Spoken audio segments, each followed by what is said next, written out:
आप सभी को नमस्कार। आज हम BA BEd BSc BEd second year की जो मनोविज्ञान का जो पार्ट है, जिसका कोड नंबर है, पेपर कोड नंबर CC2 अधिगम, जो आपका ये यूनिट सेकंड है, द्वितीय इकाई है। यूनिट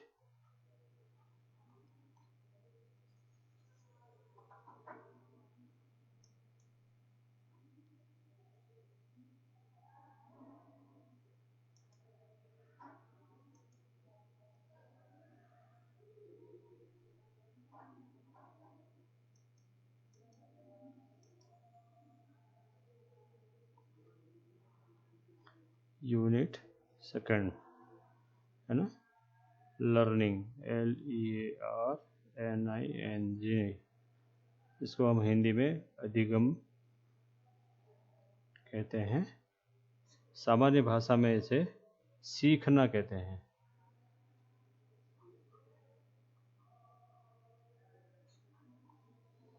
तो अधिगम व सीखना के बारे में आज अपन पढ़ते हैं। सबसे पहले इसकी भूमिका या पृष्ठभूमि जो भी है, इस पर पढ़ेंगे। दूसरा जो है इसकी उत्पत्ति और विकास के बारे में पढ़ेंगे। तीसरा जो है इसके सीखने के जो उद्देश्य होते हैं, उसके बारे में पढ़ेंगे। उद्देश्य से पहले मैं चाहता हूँ कि आप उद्देश्य से पहले परिभाषाएं पढ़ लें।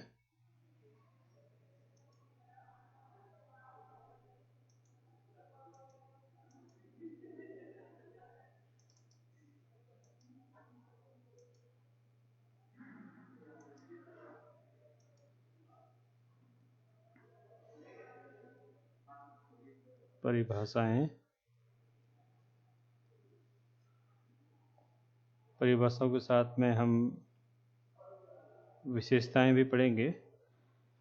कौन कौन सी विशेषताएं हैं, विशेषताओं के बाद में समय मिला तो हम प्रभावशाली विधियां भी पढ़ेंगे। कौन कौन से सीखने की प्रभावशाली विधियां हैं।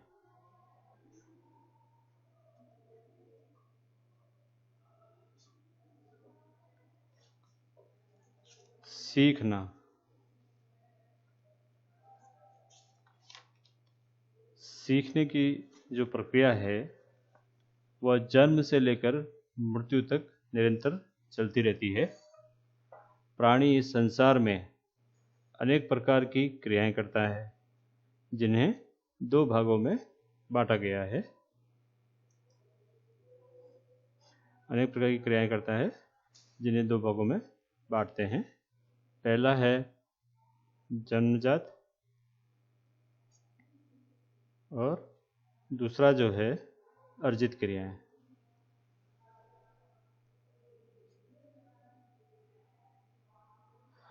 जन्मजात क्रियाओं में हंसना, रोना, शौच इत्यादि जाना होता है, और अर्जित क्रियाओं में उठना, बैठना, चलना, दौड़ना, गाना गाना इत्यादि होती है। इन क्रियाओं को सीखने या अधिगम के नाम से जाना जाता है। अब इसकी उत्पत्ति के बारे में अपन पढ़ते हैं। मनोविज्ञान के अंतर्गत मानव समायोजनात्मक व्यवहार का अध्ययन करता है। प्रत्येक व्यक्ति शिशु के रूप में इस संसार में जन्म लेता है।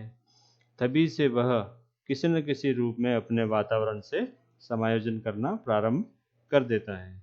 जैसे जैसे वह बड़ा होता है, वैसे वैसे उसका वातावरण में परिवर्तन के कारण सामंजस्य जटिल व विस्तृत होता जाता है, और जिसके परिणाम स्वरूप उसके समायोजनात्मक स्वरूप में परिवर्तन होता जाता है।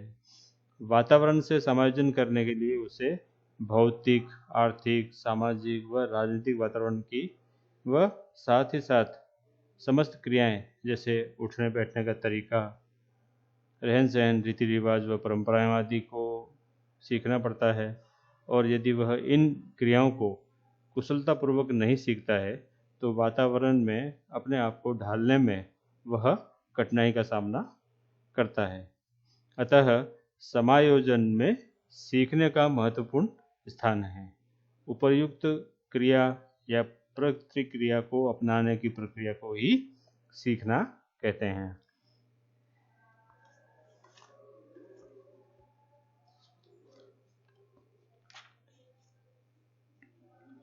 अब सीखने की जो उत्पत्ति है, इसी में अब थोड़ा सा अर्थ के बारे में पढ़ेंगे। अर्थ, जब किसी क्रिया से व्यक्ति के व्यवहार में परिवर्तन आ जाता है तो हम उसे अधिगम, सीखना कहते हैं, जिसे अंग्रेजी में लर्निंग कहा जाता है। अधिगम या सीखना अच्छा भी हो सकता है और बुरा भी हो सकता है, परंतु बाहरी परिवर्तन या बाहरी व्यवहारिक परिवर्तन को अधिगम नहीं कहा जा सकता है। अधिगम तभी कहा जाएगा जब उसके व्यवहार में आंतरिक परिवर्तन हो। आंतरिक परिवर्तन में चिंतन और कल्पना प्रधान रहते हैं। इस दृष्टिकोण को हम सामने रखकर कह सकते हैं कि अधिगम व्यवहार में लाया गया वह परिवर्तन है जिससे व्यक्ति के रहन सहन के ढंग में आंतरिक परिवर्तन आ जाता है। आप सभी ने देखा होगा कि बाह्य जो परिवर्तन है वह अधिगम में नहीं आता है, सीखने में नहीं आता है, परंतु यदि किसी के आंतरिक परिवर्तन अर्थात हृदय या मन मस्तिष्क प्रभावित होता है तो वह परिवर्तन में आता है। अब हम आगे चलते हैं, कुछ विद्वानों की परिभाषाएं अपन पढ़ लेते हैं। सर्वप्रथम जो है वुडवर्थ है। वुडवर्थ ने कहा है, सीखने का अर्थ है नई क्रिया करना, परंतु उस नवीन क्रिया का बारंबार या बराबर तुष्टीकरण होते रहना चाहिए, तभी हम सीख सकते हैं। बहुत अच्छी परिभाषा इन्होंने कहा है। इन्होंने सीखना ये कहा है कि सीखना क्या है, करत करत अभ्यास के जुड़मती हो सुजान, रसरी आवत जावत है सिल पर पड़त निशान। यदि इस परिपाटी पे यदि सीखेंगे, बार बार कोई क्रिया करेंगे तो हम क्या है, जल्दी ही सीख जाएंगे। दूसरा जो है गेट्स जर्सिल्ड, इन्होंने लगभग एक ही बात करी है। गेट्स, जर्सिल्ड व कालन या कालम जो भी है इनका नाम है। ये कहते हैं अनुभव और निर्देशन द्वारा व्यवहार में परिवर्तन होने की अवस्था को सीखना कहते हैं। ये अनुभव और निर्देशन को महत्वपूर्ण मानते हैं। ये कहते हैं कि जो बालक बालिका जितना अनुभव लेगा, जितना मार्गदर्शन निर्देशन उसे प्राप्त होगा, उसके व्यवहार में उतना ही परिवर्तन होगा। इसी में अगला जो है क्रो एंड क्रो, ये दोनों हस्बैंड एंड वाइफ थे जिन्होंने मनोविज्ञान में काफ़ी योगदान दिया है। इन्होंने कहा है, मतलब ये जो दंपति है, इन्होंने कहा है कि आदतों, ज्ञान और अभिवृत्तियों को अर्जित करना ही अधिगम है। ये तीन बातों पे जोर देते हैं, आदत, ज्ञान और वृत्ति। वृत्ति मतलब प्रवृत्ति। तो जैसे जैसे बालक बालिका में आदतें निर्माण होती है, ज्ञान का अर्जन होता है और उनमें अनेक प्रकार की अभिवृत्तियाँ, अभिरुचियाँ क्या है, समय के साथ में अर्जित करते हैं, तो वो अधिगम करते हैं, सीखते हैं। और एक और जो हुए हैं स्किनर की परिभाषा अपन पढ़ लेते हैं। इनका पूरा नाम चार्ल्स स्किनर है। इन्होंने भी बहुत अच्छी परिभाषा हुई है। व्यवहार के अर्जन में क्रमशः प्रगति की प्रक्रिया को अधिगम कहते हैं। ये कहते हैं क्रमशः, अर्थात यदि कोई बात अपन करते हैं किसी प्रकार की कोई बात सीखते हैं तो उसमें क्रमबद्धता आती है और उसे अपन धीरे धीरे, दोहा भी हमारे हिंदी में है, धीरे धीरे रे मना धीरे धीरे सब कुछ होए, माली सिंचे सो घड़ा ऋतु आए सब फल होए।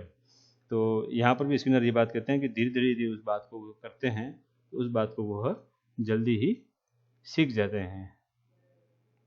अब अपन विशेषताएं पढ़ते हैं। विशेषताओं में भी जो बातें आती है वो अपन यहाँ पर पढ़ेंगे। सबसे पहले जो विशेषता में बात आ रही है, सीखना संपूर्ण जीवन चलता रहता है। सीखना जीवन पर्यंत चलता रहता है, कभी ख़त्म नहीं होता है, इसका आयु से कोई लेना देना नहीं होता है। सीखने की प्रक्रिया आजीवन और संपूर्ण जीवन चलती रहती है। व्यक्ति अपने जन्म के समय से मृत्यु तक कुछ न कुछ सीखता रहता है। आपने देखा होगा, यदि आज आपको सबसे पहले साइकिल चलाना आप सीखते हैं, फिर उसके बाद में मोटरसाइकिल, स्कूटर इत्यादि उसके आधार पर सीख लेते हैं। परंतु मान लीजिए आपको कार चलाना नहीं आता है और आपकी उम्र 40 साल या 50 साल होने को आई है, तो आप यदि कार चलाने की इच्छा है, आप में जरूर इच्छा रखते हैं, चाहे वो महिला हो या पुरुष हो, उससे कोई लेना देना नहीं है। यदि वो सीखने वाले के उचित मार्गदर्शन पे जाएगा, ड्राइविंग स्कूल होते हैं, तो वहाँ पर वह चीज़ सीखता है। तो कोई ना कोई जो चीज़ है ज़रूर वो सीखता है। कोई स्त्री है, नई जो भोजन या पाकशाला में कुछ नई वस्तु बनाना चाहती है, तो वो वस्तु वो है सीख सकती है। दूसरा है, सीखना सार्वभौमिक है। सार्वभौमिक मतलब सभी क्रियाओं से अपन सीख सकते हैं।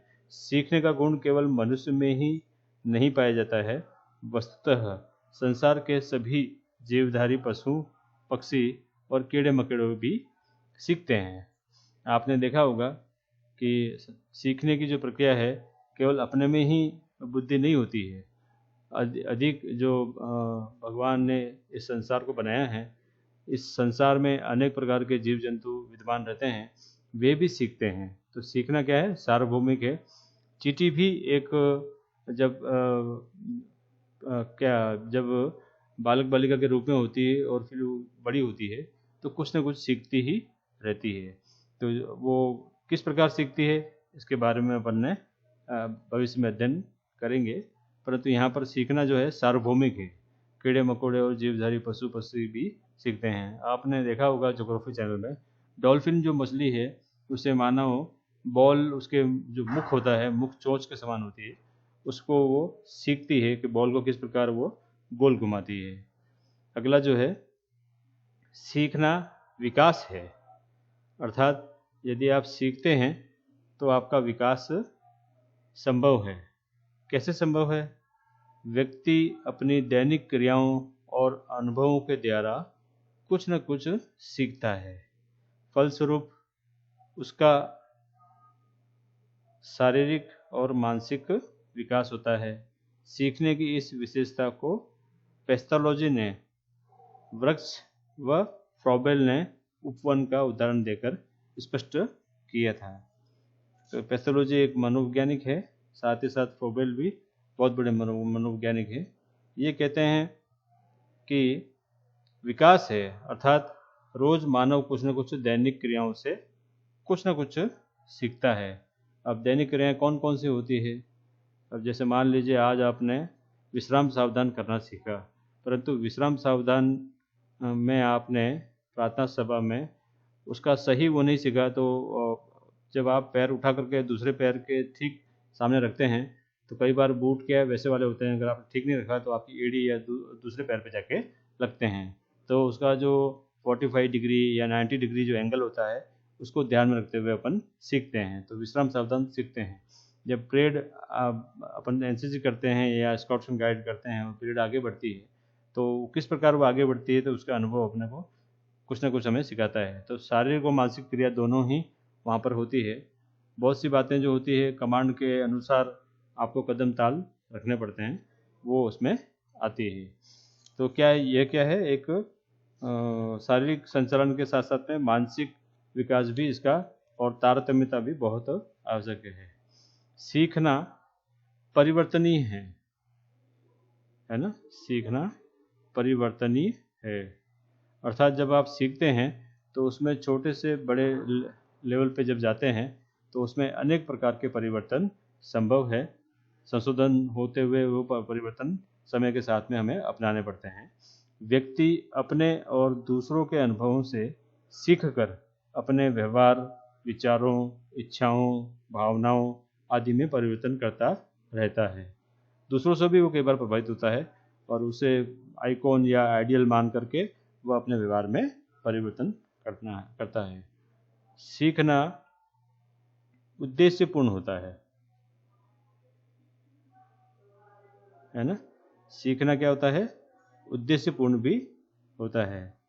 अब सीखना उद्देश्यपूर्ण होता है, उद्देश्य जितना अधिक प्रबल होता है सीखने की क्रिया उतनी ही तीव्र होती है।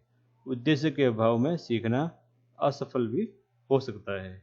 जैसे मान लीजिए आपका उद्देश्य क्या है, आप मान लीजिए अभी बीए बीएड या बीएससी बीएड कोर्स कर रहे हो, तो BA BEd BSc BEd course करते समय आप क्या है, उद्देश्य क्या है कि हम सामान्य शिक्षक बन जाए। तो अब शिक्षक में कई श्रेणियां हैं। प्रथम श्रेणी शिक्षक है जिसको फर्स्ट ग्रेड कहते हैं, द्वितीय श्रेणी शिक्षक है जिसे ट्रेन ग्रेजुएट टीचर कहते हैं, और आजकल तृतीय श्रेणी शिक्षक भी है जिसे पीआरटी कहते हैं, प्राइमरी टीचर। तो तीनों श्रेणी की जो शिक्षक है वो आप इस कोर्स को करने के बाद में बन सकते हैं। प्रथम श्रेणी में आपको एमए या एमएससी आपको करनी पड़ेगी। तो आपका उद्देश्य, आपका लक्ष्य क्या है कि आपको शिक्षक बनना है, उद्देश्यपूर्ण है ना। तो जब आप बीएड कोर्स में जो भी जो पाठ्यचर्या या पाठ्यक्रम या पाठ्य वस्तु या विषय वस्तु जो रखी हुई है उसमें पूरा का पूरा खरे उतरने का प्रयास आप करते हो, तो आपको उस उद्देश्य की प्राप्ति के साथ में लक्ष्य की प्राप्ति होती है। तो आपकी जो शिक्षण है कितनी प्रभावी है, कितनी अच्छी है, उसने कितने मतलब समय के साथ में आपने शिक्षण कार्य में को निखारा है, ये सारी बातें इसमें आती है। तो सीखना उद्देश्यपूर्ण भी है। सीखना अनुकूलन है, यह भी बहुत अच्छी बात है, अनुकूलन। सीखना वातावरण से अनुकूलन करना सिखाता है। सीख कर ही व्यक्ति नई परिस्थितियों से अपना अनुकूलन कर सकता है। जब वह अपने व्यवहार को इनके अनुकूल बना लेता है तभी वह कुछ सीख पाता है। अनुकूलन का मतलब यहाँ पर होता है सामंजस्य करना। तो जब तक वो सामंजस्य नहीं कर पाएगा तब तक कुछ नहीं होगा। तो जैसे जैसे सामंजस्य करता है परिस्थितियों के साथ में, वैसे वैसे वह कुछ ना कुछ अवश्य सीखता है। सीखना नए कार्य करना है, अर्थात यदि आप कोई कार्य सीखते हो तो उससे नए कार्य, अर्थात उसमें दिनों दिन उत्तरोत्तर संशोधन होता है, परिवर्तन होता है, तो अपन कुछ न कुछ सीखते हैं। वुडवर्थ के अनुसार सीखना नया कार्य तभी है जबकि यह कार्य फिर किया जाए और दूसरे कार्यों में प्रकट हो। अब जैसे मान लीजिए आपने क्या है, साइकिल चलाना सीख लिया, तो जब आप उससे बड़ा जो साधन है, अन्य मोटरसाइकिल है या आपकी स्कूटी है, आप चलाना सीखते हो, जो विदाउट गियर की होती है और एक विद गियर की होती है। तो साइकिल जब विदाउट गियर की होती है तो बहुत अच्छी चलती है, उसमें आपके हाथ पैर चलाते हो आप, और क्या है आपका जो नियंत्रण है वो बहुत अच्छा होता है। परंतु जैसे ही आप विद गियर है ना, गियर के साथ वाली जो साइकिलें होती हैं जिसमें 1 2 3 गियर होते हैं, अगर वो लेते हो तो उसमें जैसे आप का उसको आगे चलाते हो और उसको गियर में डालते हो साइकिल को, तो वो अच्छी चलती है और एक जैसी चलती है। तो आप क्या है, आपने क्या नई परिस्थितियों में उसको, नए कार्य में आपने उन परिस्थितियों को सीख लिया है। इसको नए कार्य मतलब सीखना नए कार्य करने जैसा है, मतलब उसमें कहीं ना कहीं वो एक मददगार साबित होता है। सीखना ही वास्तविक सीखना है। सीखना मतलब सक्रिय रह करके सीखना है, सक्रिय सीखना वास्तविक सीखना है ना। तो ये बहुत अच्छी बात है कि वास्तविक रूप में आप कितना सीख सकते हो। बालक तभी कुछ सीख सकता है जब वह स्वयं सीखने की प्रक्रिया में भाग लेता है। यही कारण है कि डाल्टन पद्धति, प्रोजेक्ट पद्धति आदि शिक्षण की प्रगतिशील विधियां है।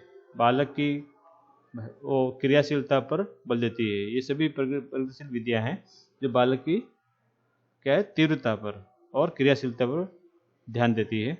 डाल्टन व प्रोजेक्ट पद्धति यही है। प्रोजेक्ट में क्या है, इसमें क्या आएगा, हाँ इसमें यह है कि डाल्टन वो जो प्रोजेक्ट विधि होती है उसमें बच्चों को कुछ करके बताना पड़ता है। प्रोजेक्ट विधि में तो यह उनको प्रोजेक्ट दिया जाता है कि आप गांधी जी के बारे में कुछ लिख करके लाइए। तो गांधी जी के बारे में जो प्राचीन समय से जो लोग लिखे आ रहे हैं वो नहीं, नया या वर्तमान संदर्भ में क्या उसमें नवीनता आई है, उस बात को यदि आप प्रोजेक्ट के माध्यम से सीखोगे तो सीखना प्रभावी होता है। सीखना खोज करना है। कितनी अच्छी बात इन्होंने विशेषता में बताई है, खोज करना। मतलब आप सीखते हो तो अपने आप में आप क्या बन गए हैं, खोजी का एक दृष्टिकोण होता है वो आता है। वास्तविक सीखना किसी बात की खोज करना है। इस प्रकार के सीखने में व्यक्ति विभिन्न प्रकार के प्रयास करके स्वयं एक परिणाम तक पहुंचता है। कैसे पहुंचता है, जैसे मान लीजिए आपने छोटे छोटे बालक बालिकाओं को देखा होगा, वे घर बनाते हैं। तो घर जो कई प्रकार के बनाते हैं, मिट्टी के घर भी बना सकते हैं, वो जो हट्टे के जो गट्टे होते हैं कार्डबोर्ड के, उसके घर बनाते हैं। उनकी जो कल्पना और चिंतन शक्ति जो होती है उसके माध्यम से वो करना चाहते हैं, तो वो जैसा वो चाहते हैं वैसे वो घर बनते जाते हैं। तो जिसका जो ज़्यादा अच्छा घर होगा तो उसकी कल्पना उतनी ही अच्छी होती है। सीखना व्यक्तिगत व सामाजिक दोनों हैं। यहाँ पर क्या होगा कि व्यक्ति सह और सामाजिक, मतलब सीखना जो है दोनों तरह से होता है। समाज में रह कर के भी कई बातें बालक बालिकाएं सीखते हैं, और व्यक्ति सह अर्थात अपने आप से भी बालक बालिकाएं सीखते हैं। मनोवैज्ञानिक योकम व सिम्पसन के अनुसार सीखना सामाजिक है, क्योंकि किसी प्रकार के सामाजिक वातावरण के अभाव में व्यक्ति का सीखना असंभव है। मैंने पहले भी कहा था, यहाँ पुनः कहूँगा कि अरस्तु ने कहा है कि मनुष्य एक सामाजिक प्राणी है। समाज में रहकर ही वह अपना उत्तरोत्तर विकास करता है। अर्थात समाज में रहकर के सामाजिक रीति रिवाज, सांस्कृतिक परंपराएं, है ना, और भी कई जो बातें हैं जो जाति के अनुसार होती है वो सीखता है। इसी प्रकार व्यक्ति सह वो चलना उठना बैठना, बातचीत करना, पढ़ाई करना और अन्य जैसे साइकिल चलाना, तैरना, है ना, अन्य खेल खेलना इत्यादि को वो व्यक्ति सह भी सीखता है। सामाजिक बातों में सामाजिकता की भावना आती है और व्यक्ति सह में वह उसके मूल्य आते हैं। और सब मूल्य भी दोनों में होते हैं, ऐसी बात नहीं है। चलो हम आगे चलते हैं। सीखना वातावरण की उपज है। वातावरण की उपज है अर्थात वातावरण और परिवेश जो होता है, क्योंकि मनुष्य एक सामाजिक प्राणी है, समाज में रहकर ही वह अपना उद्धार कर सकता है। सीखना रिक्तता में न होकर सदैव उस वातावरण के प्रति प्रतिक्रिया के रूप में होता है जिसमें व्यक्ति रहता है। बालक जिस वातावरण में रहता है वैसा ही बनता है। यही कारण है कि आजकल विद्यालय इतना उपयुक्त और प्रभावशाली वातावरण उपस्थित करने लगे हैं कि बालक अच्छी बातें सीखें, क्योंकि वह परिवार, समाज, राष्ट्र और जिस परिवेश उसके आस पड़ोस के अनुसार उसका बोलचाल वगैरह जो होती है, उन सभी का प्रभाव उस पर पड़ता अवश्य है। तो आज हमने कितने बिंदुओं को यहाँ पर पढ़ा है। एक, जीवन पर्यंत, है ना, शिक्षा जीवन पर्यंत चलने वाली प्रक्रिया है, पहला। दूसरा, सीखना सार्वभौमिक है। तीसरा, सीखना विकासशील है। चौथा, दैनिक क्रियाओं से सीखते हैं। पांचवा, सीखना परिवर्तनशील है, मतलब समय रहते उसमें परिवर्तन होता है। सीखना उद्देश्यपूर्ण है, सीखने में कई प्रकार के उद्देश्यों की पूर्णता होती है, बिना उद्देश्य की कोई बात अपन नहीं सीखता है। सीखना अनुकूलन है, जो सामंजस्य जितना अच्छा होगा आपके परिस्थितियों का परिवेश के अनुसार ही आपका व्यवहार होगा। सीखना नया कार्य है, अर्थात यदि हम सीखते हैं तो कोई नए कार्य को सीखते हैं, जैसे साइकिल चलाना है, तैरना है ना, या अन्य कोई खेल खेलना है, पढ़ाई करना है, काव्य सीखना है, कोई वाद्य यंत्र सीखना है, तो नया कार्य सीखना है। सीखना सक्रिय व वास्तविक शिक्षा है। अब सीखना, यदि आप जितने सक्रिय होंगे उतना ही वास्तविक रूप से सीख पाओगे। सीखना खोज करना है। सीखना खोज करने का मतलब यहाँ पर यह नहीं कि आपको खोजी बनना है। सीखना जब आप करते हो तो खोजपूर्ण रहना पड़ता है, आपको अपनी ओर से अभ्यास करना पड़ता है, अपनी ओर से प्रयास करना पड़ता है। सीखना व्यक्तिगत और सामाजिक दोनों हैं। इसमें भी यही बात आ रही है कि आप कितने व्यक्ति से प्रयास करते हैं, और सामाजिक में सामंजस्य करके समाज में अनेक प्रकार के जो सांस्कृतिक, साहित्यिक, शैक्षणिक गतिविधियाँ होती है उसमें अपना सामंजस्य करते हैं और उसमें अधिक से अधिक उन क्रियाओं को सीखते हैं। सीखना को प्रभावित करने के लिए वातावरण और परिवेश भी क्या है, बहुत अधिक जिम्मेदार हैं। सीखने से बहुत सारी जो बातें हैं वह भी इसमें सामने आती है। अब सीखने की जो प्रभावशाली जो विधियां हैं वह भी क्या है, बहुत सारी है। हम यहाँ पर कुछ विधियों के बारे में बात करते हैं। सीखना जो है,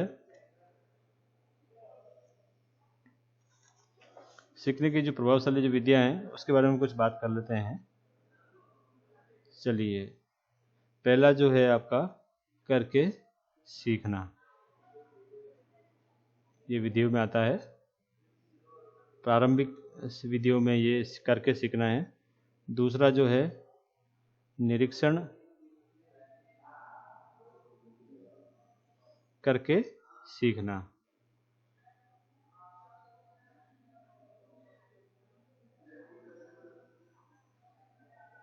तीसरा जो है परीक्षण करके सीखना।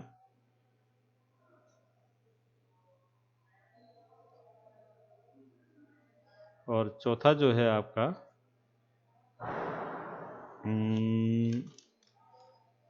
मिश्रित विधि द्वारा सीखना। इसके बारे में अपन चर्चा करेंगे। मिश्रित विधि द्वारा सीखना। पहला क्या है, करके सीखना। दूसरा निरीक्षण करके सीखना। तीसरा परीक्षण करके सीखना। चौथा मिश्रित अवधि करके सीखना, है ना। ये सभी प्रभावशाली विधियां हैं जिसको हम अभी चर्चा करेंगे। और पांचवा जो है आपका सीखने की स्थिति का संगठन। सीखने की स्थिति का संगठन करना, ये भी बहुत अच्छा विधि है कि जितना अच्छा संगठित होगा आपका उतनी ही ज़्यादा आप सीखने की सामूहिक विधियों द्वारा सीखना। इसमें बहुत सारी जो विधियां हैं वो आती है आपकी।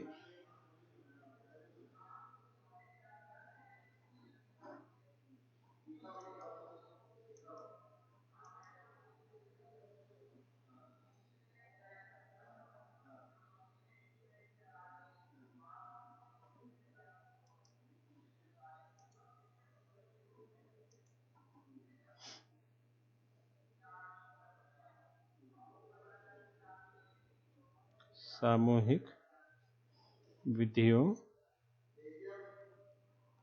द्वारा सीखना। करके सीखना। सीखने की प्रभावशाली विधियों में अपन कुछ बात कर लेते हैं। किसी नई क्रिया या नए पाठ को सीखने के लिए विभिन्न विधियों का प्रयोग किया जा सकता है। विभिन्न विधियों के अंतर्गत अनेक प्रकार की जो प्रविधियाँ होती है, टेक्निक्स जिसको कहते हैं, उसे भी हम प्रयोग करके सीख सकते हैं। हम इनमें से केवल उन विधियों का वर्णन कर रहे हैं जिनको मनोवैज्ञानिक प्रयोगों के आधार पर, मनोवैज्ञानिक प्रयोग जो साइकोलॉजिकल टेस्ट होते हैं उसके आधार पर अधिक उपयोगी और प्रभावशाली पाया गया है। वे विधियाँ ही हम यहाँ पर चर्चा का विषय करेंगे। पहला जो है करके सीखना। बालक जिस कार्य को स्वयं करते हैं उसे वे जल्दी ही सीखते हैं। कारण यह है कि उनके उसे करने में वे उसके उद्देश्य का निर्माण करते हैं, उसको करने की योजना बनाते हैं और योजना को पूरा करते हैं। फिर वे यह देखते हैं कि उनके प्रयास सफल हुए हैं या नहीं।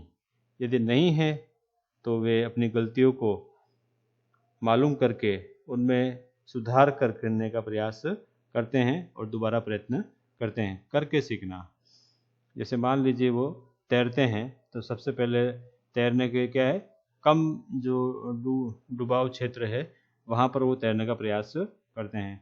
तैरने के लिए वो अपने पीठ पर टायर है या अन्य कोई टायर नहीं है, कोई गरीब वर्ग का बालक बालिका है तो खाली डब्बे को वो पीछे बांध करके, जो बंद होता है उसको बांध करके तैरने का प्रयास करते हैं, रस्सी बांध करके। धीरे धीरे यदि वो हाथ पांव हिलाते हैं तो कई उसके जो चरण होते हैं उन चरणों को यदि पार करेंगे और तो वो करके सीखते हैं। एक समय आता है जब नीचे उसके पेट पर हाथ रखा जाता है और पानी पर जब वो हाथ पांव मारता है तो उसके जो सहयोगी साथी जो साथ में रहते हैं या परिवार के सदस्य होते हैं तो उससे सिखा देते हैं। एक समय आता है कि वो स्वयं कुछ करके सीखता है, तो धीरे धीरे वो सीख लेता है। इसी प्रकार यदि कोई टाइपिंग सीखता है या कंप्यूटर सीखता है तो टाइपिंग में सबसे पहले उसको डायरेक्ट टाइपिंग नहीं कराई जाती है। टाइपिंग में कुछ अक्षरों का ज्ञान उसको दिया जाता है, जैसे वो टाइप करता है पेज पर और एक ही अक्षर को टाइप वो बार बार करता है तो उससे कुछ करके वह एक समय आता है जब टाइपिंग की सभी और उसकी उंगलियां दाएं बाएं ऊपर नीचे होने लगती है। निरीक्षण करके सीखना। बालक बालिका जिस वस्तु का निरीक्षण करते हैं उसके बारे में वे जल्दी और स्थायी रूप से सीखते हैं। इसका कारण यह है कि निरीक्षण करते समय वे उस वस्तु को छूते हैं या प्रयोग करते हैं या उसके बारे में बातचीत करते हैं। इस प्रकार वे अपनी एक से अधिक इंद्रियों का प्रयोग करते हैं। फलस्वरूप उनके स्मृति पटल पर, उनके याददाश्त पर उस वस्तु का स्पष्ट चित्र अंकित हो जाता है। यह भी कितनी अच्छी बात है, निरीक्षण करके। निरीक्षण को अपन ऑब्जर्वेशन कहते हैं। जब बालक बालिका ऑब्जर्व करते हैं, निरीक्षण करते हैं और निरीक्षण करके उसको हाथ लगा करके, छू करके या बातचीत करके उसका प्रयोग करके जब सीखते हैं तो जल्दी सीखने में आता है।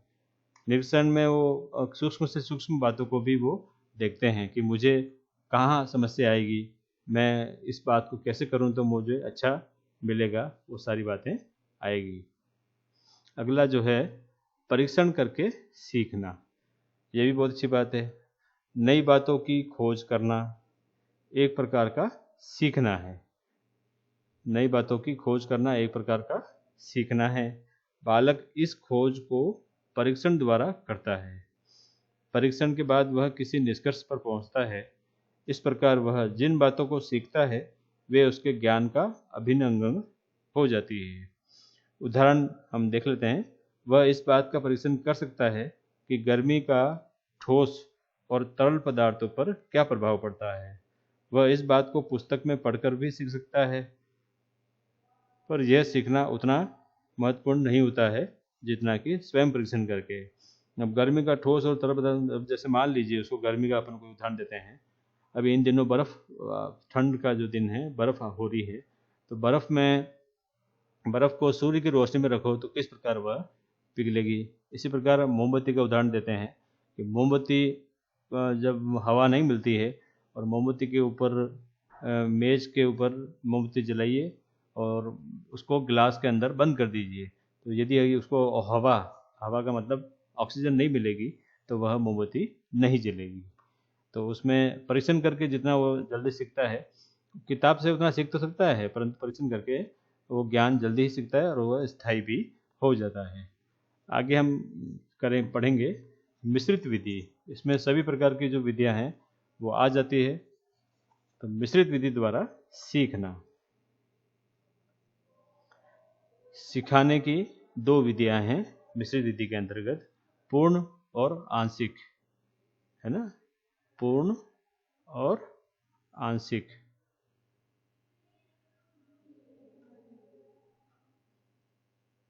पहली विधि में छात्रों को पहले पाठ्य पुस्तक या पाठ्य विषय का पूर्ण ज्ञान दिया जाता है, पाठ्य पुस्तक विषय वस्तु का पूर्ण ज्ञान दिया जाता है और फिर उसके विभिन्न अंगों में संबंध स्थापित किया जाता है।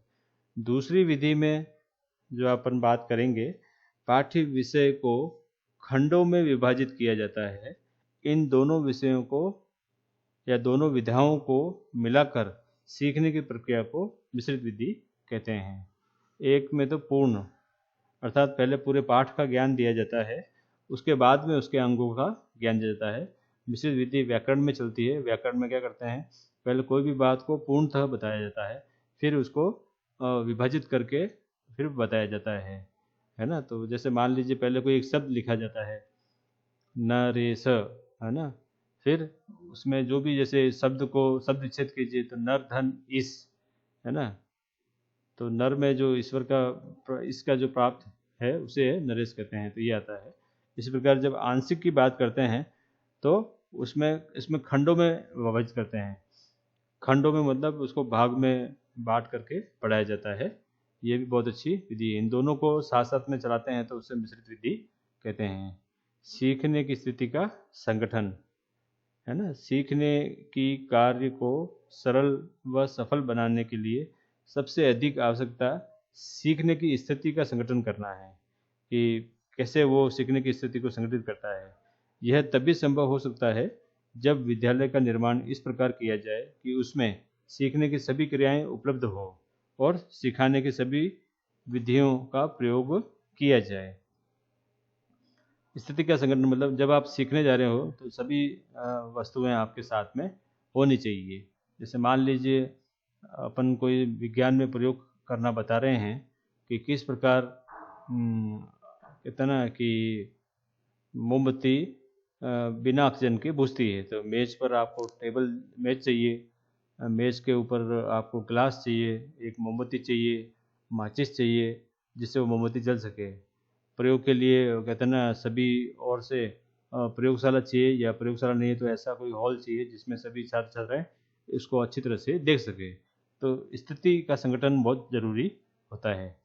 इसी प्रकार सामूहिक विधियों द्वारा सीखना, इसमें भी आपने देखा होगा कि कई प्रकार की सामूहिक विधियां होती है, उसके बारे में अपन चर्चा करते हैं अभी। बालक को प्रेरणा प्रदान करने, उसे शैक्षिक लक्ष्य को प्राप्त करने में सहायता देने, उसके मानसिक स्वास्थ्य को उत्तम बनाने में, उसके सामाजिक समायोजन को अनुप्राणित करने में, उसके व्यवहार में सुधार करने में और उसमें आत्मनिर्भरता तथा सहयोग की भावना का विकास करने के लिए व्यक्तिगत विधियों की तुलना में सामूहिक विधियां कहीं अधिक प्रभावशाली होती है। सीखना क्या है, मैंने पहले भी कहा था आपको यहाँ पर कि व्यक्तिसह भी है और सामाजिक भी है। परंतु जैसे वह बाल्यकाल में आता है और बाल्यकाल से किशोर काल में रहता है तो उसमें क्या होता है, समूह बनते हैं। तो समूह में रह करके वो जल्दी सीखता है। एक दूसरे से हम जल्दी सीखते हैं, अनुकरण से हम जल्दी सीखते हैं, इसमें यह वाली बात आती है। तो पहली जो विधि है वाद विवाद विधि। वाद विवाद विधि में प्रत्येक छात्र को अपने विचार अभिव्यक्त करने पड़ते हैं और अभिव्यक्त करने और प्रश्न पूछने का अवसर उसमें मिलता है। वाद विवाद में क्या होता है, कोई भी एक टॉपिक होता है जिसके दोनों के पक्ष और विपक्ष में अपना क्या है विचार रखने पड़ते हैं। तो उसमें जितने अच्छे जो छात्र होते हैं उतना ही अच्छा काम होता है। वर्कशॉप विधि, यह भी बहुत अच्छी विधि है ना। वर्कशॉप, ये अंग्रेजी का शब्द है। वर्कशॉप विधि में विभिन्न विषयों पर सभाओं का आयोजन किया जाता है और इन विषयों के बहुत से जो पहलू होते हैं का छात्रों द्वारा अध्यापन किया जाता है ना। तो वर्कशॉप जब वो करते हैं, सेमिनार करते हैं, तो किसी न किसी निष्कर्ष पे हम पहुंचते हैं। वर्कशॉप में छोटे छोटे प्रोजेक्ट भी होते हैं जो अपन कार्य करते हैं। सम्मेलन या विचार गोष्ठी का भी अवसर आता है जिसमें कई प्रकार के विचार प्रकट होते हैं।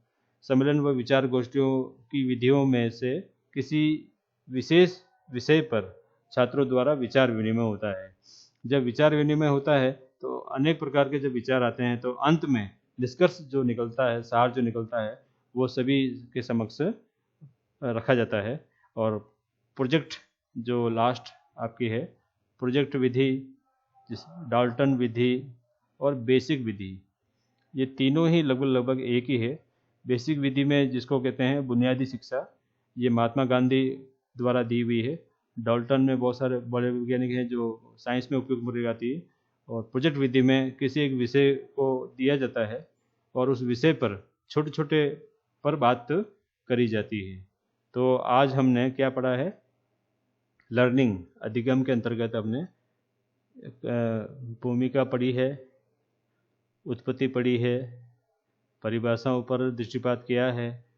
उत्पत्ति और पर अर्थ व अर्थ है ना, यहाँ पर परिभाषाएं वुडवर्थ, गेट्स, जर्सील्ड, कॉलन, क्रो एंड क्रो व स्किनर के अनुसार विशेषताएं पढ़ी है। लगभग 12 से 13 विशेषताएं हैं यहाँ पर।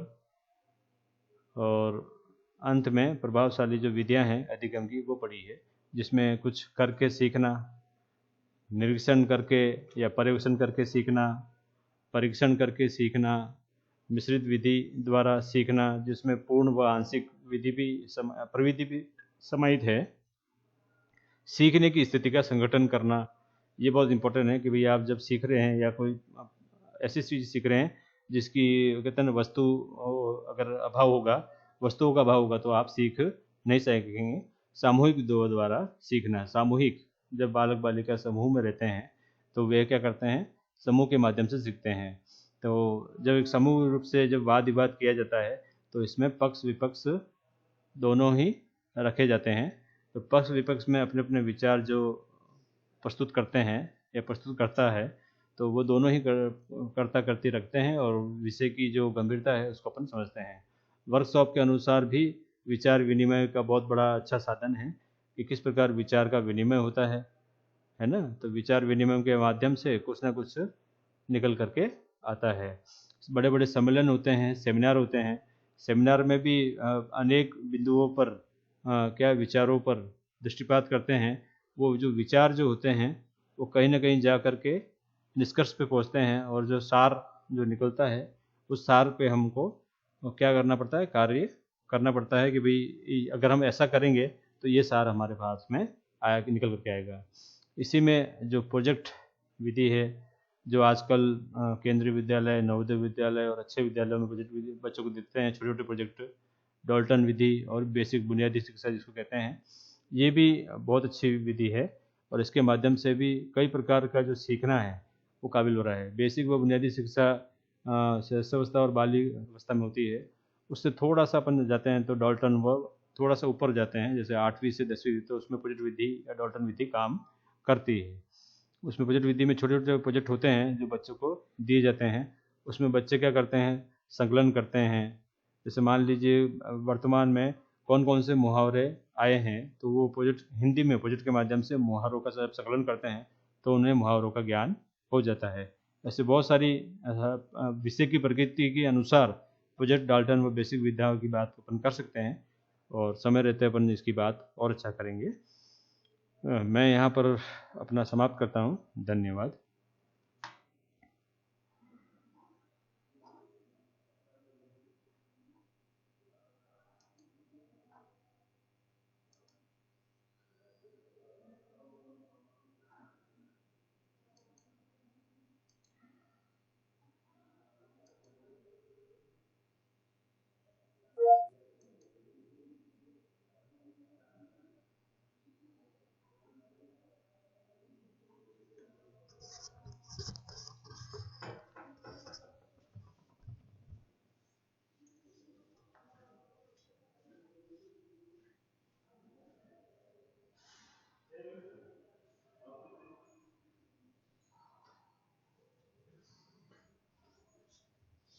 सेव इसमें करना है, कैसे करना है मुझे पता नहीं। थोड़ा दिक्कत है। ठीक है, क्या होगा ना इसके ठीक है।